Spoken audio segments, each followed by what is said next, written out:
Start.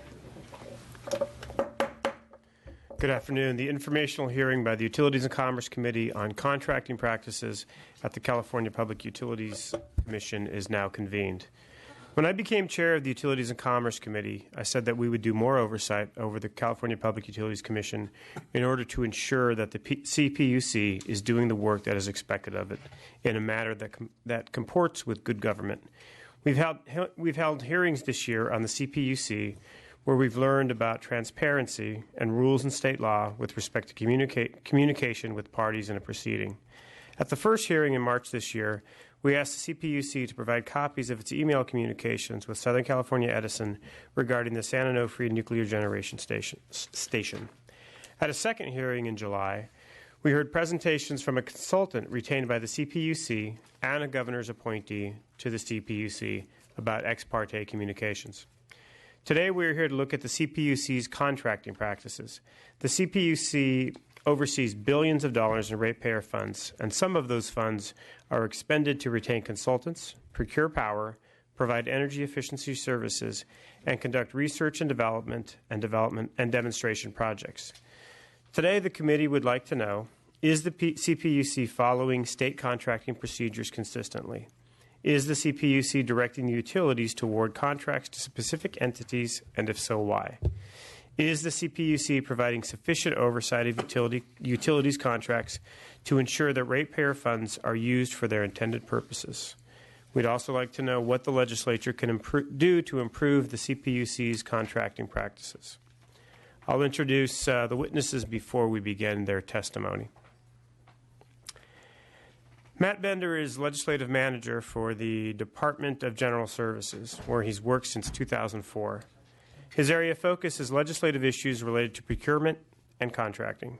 Prior to this, Mr. Bender was an acquisition supervisor in the procurement division from 2009 to 2012, a legislative coordinator from 2006 to 2009, and assistant public affairs officer from 2004 to 2006.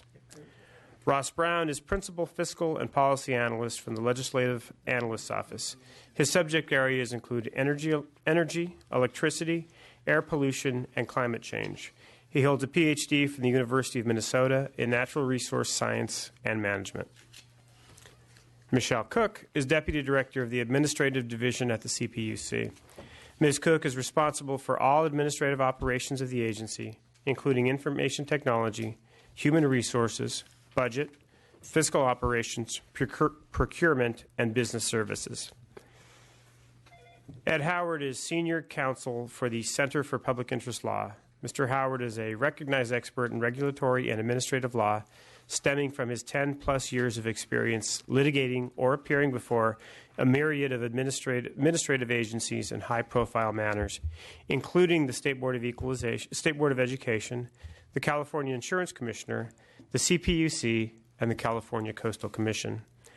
Edward Randolph is the Director of Energy Division at the CPUC. Prior to this, Mr. Randolph was the CPUC's Director of Governmental Affairs and Senior Policy Advisor. But at this time, I'd like to invite any other members to make opening remarks if they so desire. Mr. Quirk? I would, first of all, thank everyone for being here and giving us your time for this important meeting. I am very concerned about the approval of the $5 million to a law firm without a formal vote. I know that's something we're working on to fix this year. I am also, I'll just like to say something about the CES 21. There was a question there about, in the materials we were given, about why it was Lawrence Livermore Lab and that whole process. I'd like to say that there were many hearings. Lawrence Livermore was made the lead on this. However, the money was to go to the utilities, other national labs as well. But there were many hearings, and there were many, many reviews. The contract was to go to Lawrence Livermore because they were the lead both in cybersecurity.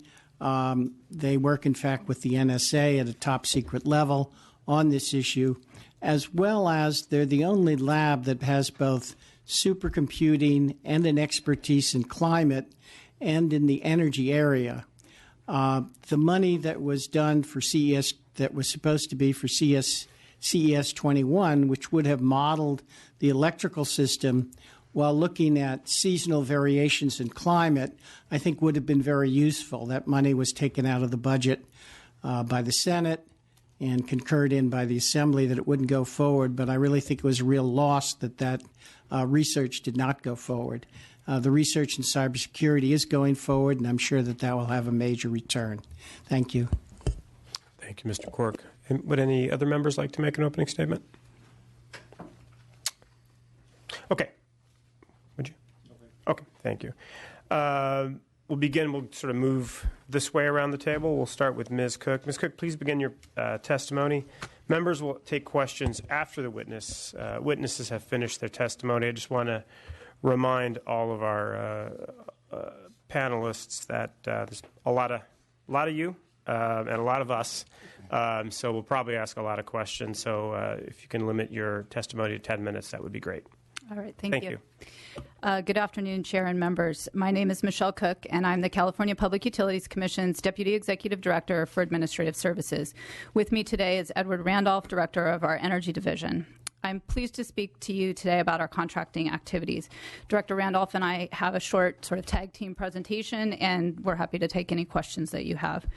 As part of its daily operations, the CPUC procures goods and services, including professional services, following California's contracting requirements. State procurement is a specialty field.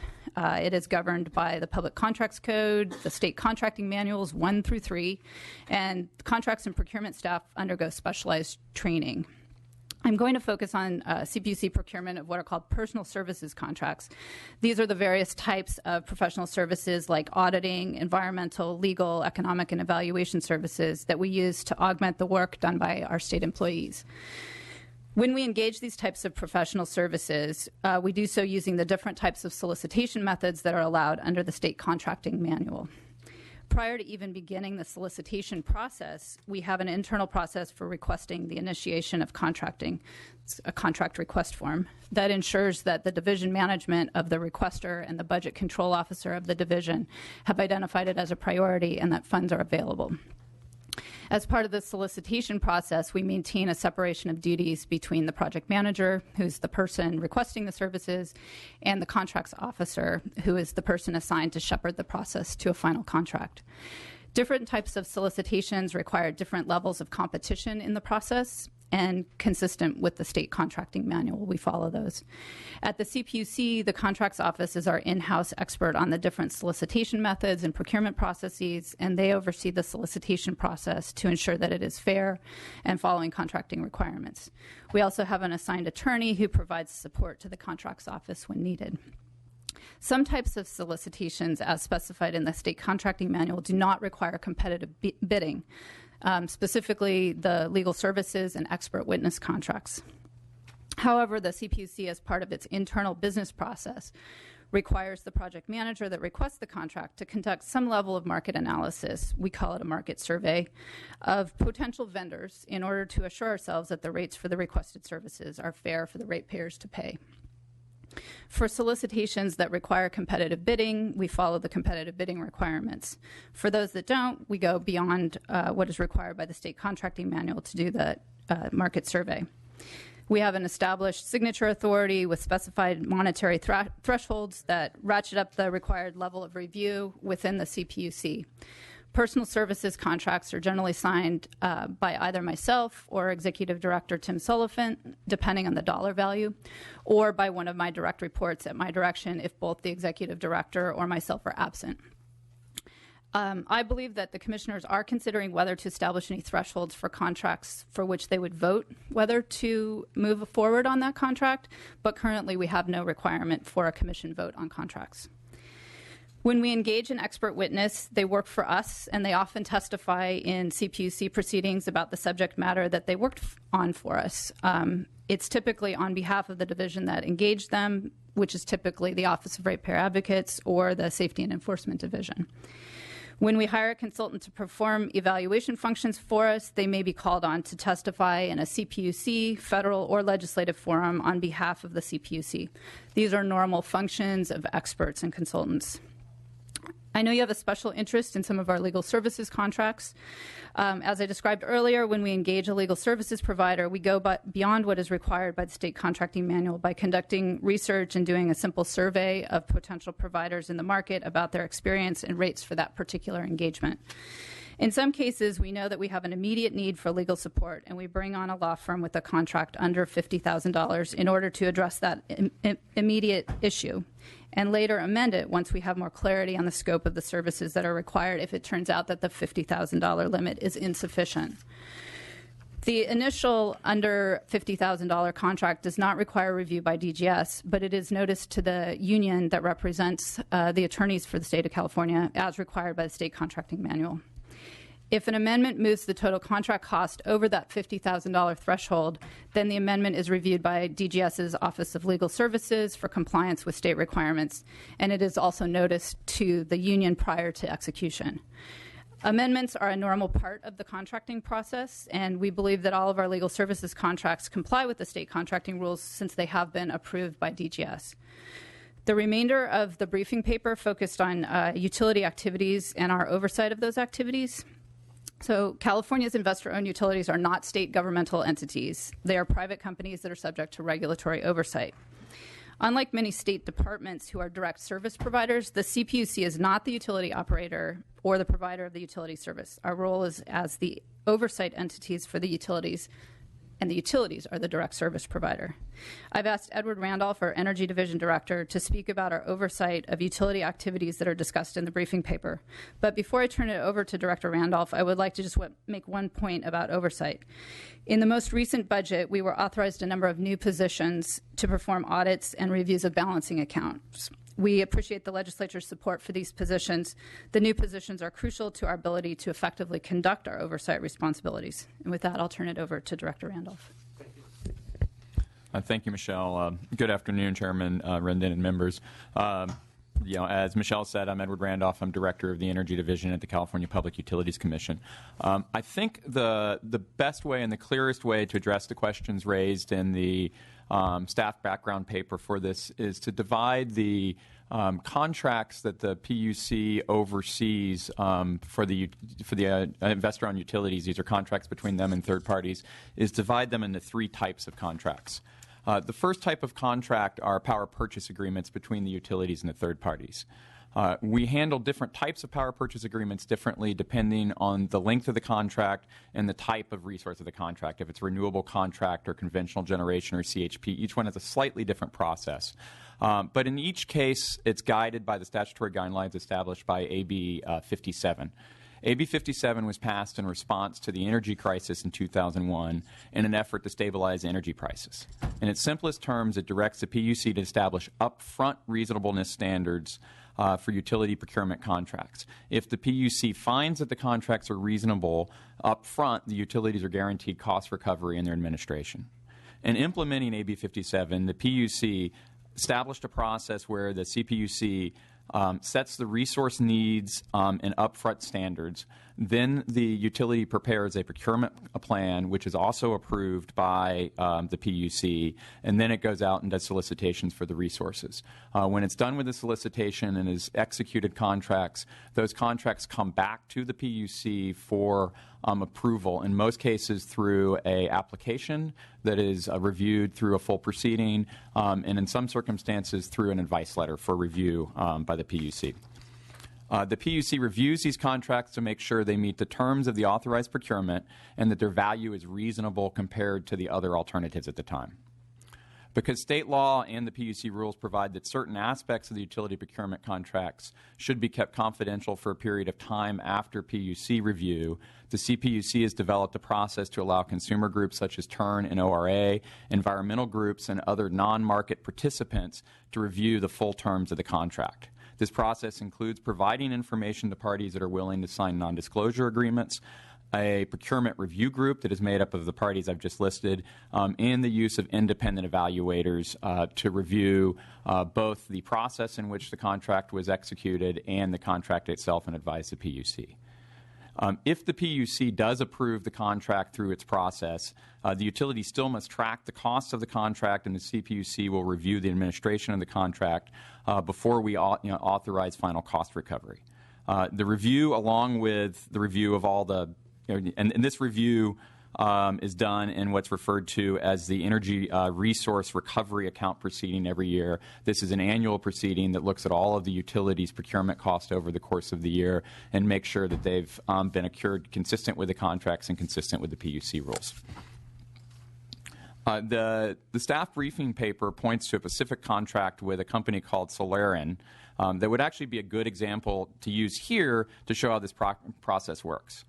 While the contract has some very unique aspects to it, of the 225 renewable contracts the PUC has approved in the last 10 years, the process itself worked to protect ratepayers. This contract, the Solarin contract, was a bilateral negotiated contract between PG&E and Solarin in 2009. It was a contract for a project that would have generated electricity in space and beamed it to a receiver near Fresno using high-end radio frequencies.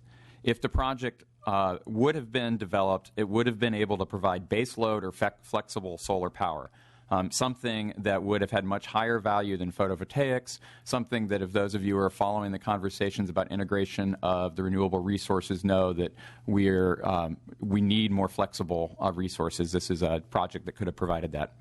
While the procurement process for renewable generation generally favors all source solicitations, it does allow for bilateral contracts and has specific rules for review of the bilateral contracts. Specifically, most importantly, the bilateral contract needs to meet the needs established in the authorized procurement plan, and it needs to be competitive in value with contracts that made a short list and an all-source solicitation or in an RFO in the same time period. In reviewing the Solarin contract, PG&E and PUC followed the following procedure.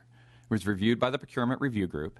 After review by the Procurement Review Group, the contract was submitted to the PUC as a Tier 3 advice letter, which is how all renewable contracts are reviewed. After reviewing the advice letter, Energy Division recommended approval of the PPA if several additional ratepayer protections were added to the contract. ORA and the independent power producers both protested the draft resolution. In response to ORA's protests, an additional protection was also added to the contract.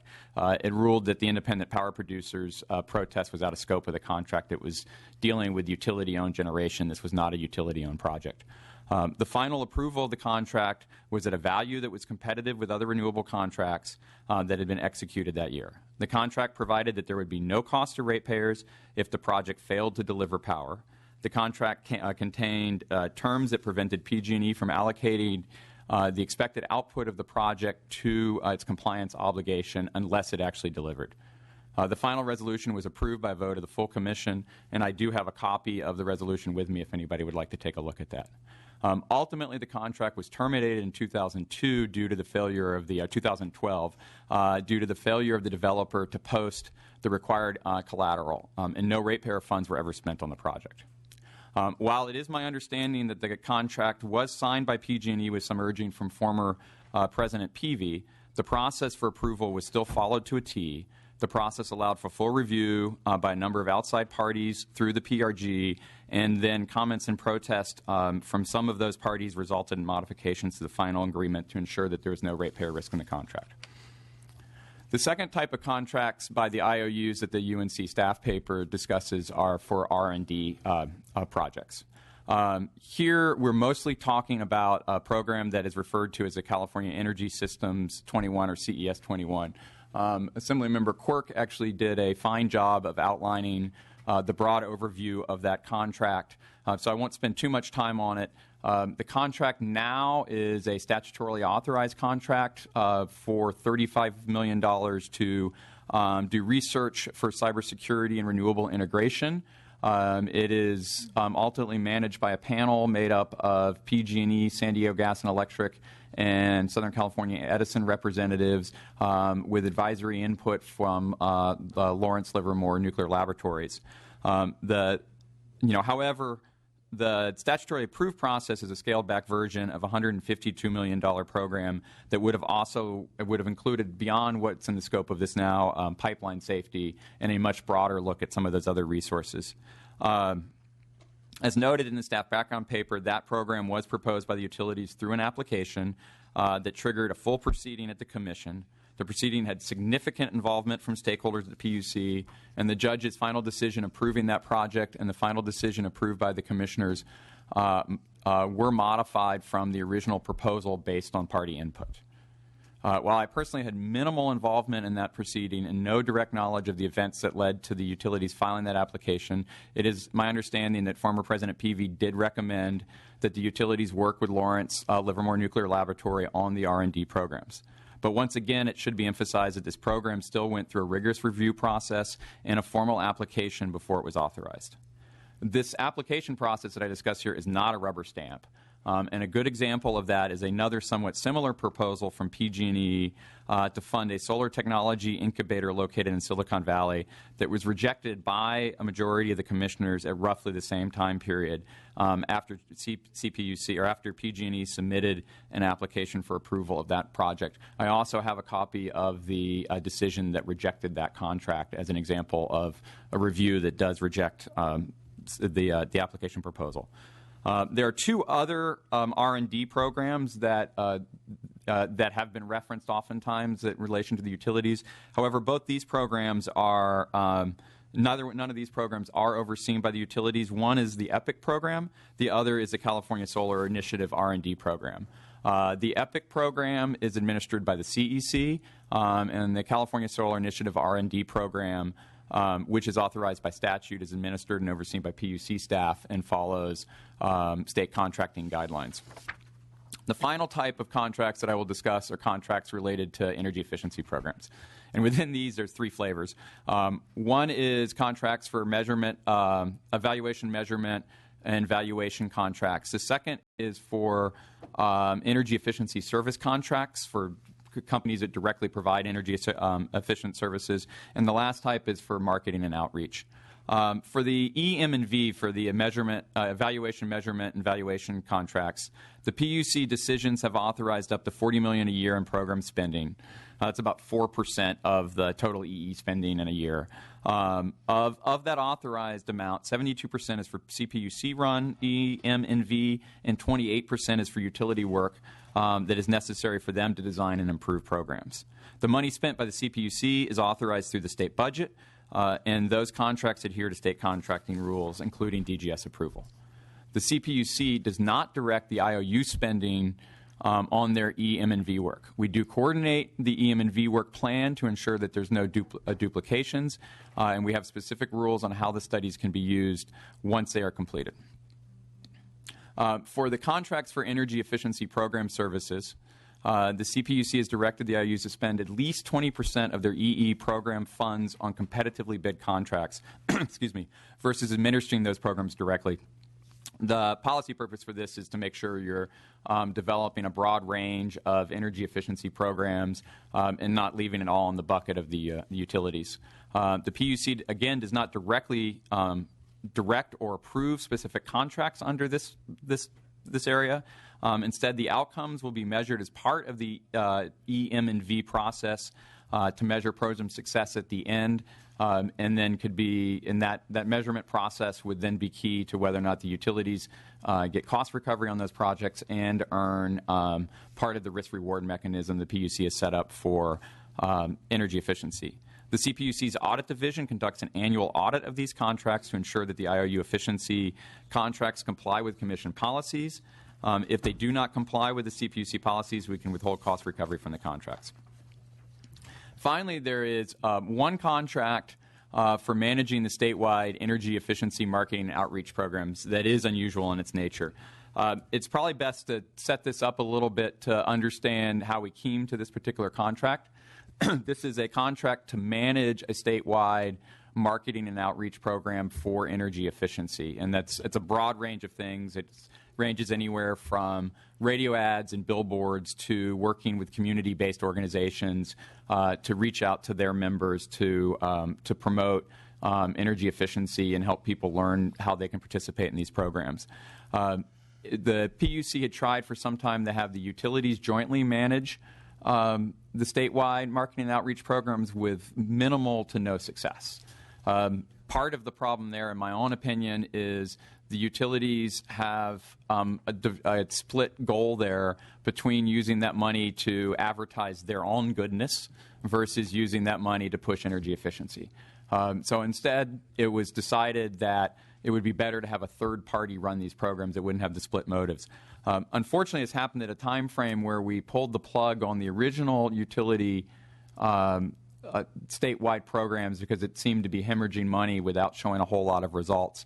And there was a desire not to have a long gap in program spending for the measurement and outreach. So a decision did order the utilities to sign a contract with a specific entity. That entity is now called the Center for Sustainable Energy. At one point in time, it was the San Diego Regional Energy Center, and then after that, it was the California Center for Sustainable Energy. They do manage this contract now. They are not doing all the work for the contract. They're the contract manager. Their role is the coordinator. They competitively bid contracts for marketing, web design, and maintenance of public relations and retail outreach. Participants in the statewide working group that was created, including CPUC and the Energy Commission, are involved in reviewing the bids of the RSPs as well as other participants in the working groups. The current contract with CSE ends at the end of this year. There is a decision right now that proposes 1 year of bridge funding while the Commission considers procedural options for the CPUC to issue a competitive bid for the statewide marketing and outreach. It is my own opinion that this project does need to go out to competitive bid, and we are working right now through the process to have that go to a competitive bid process out there, and are working through the procedural conundrum that we're in on that. With that, I will conclude, but obviously I'm happy to answer the follow-up questions that will inevitably come. Thank you, Mr. Randolph.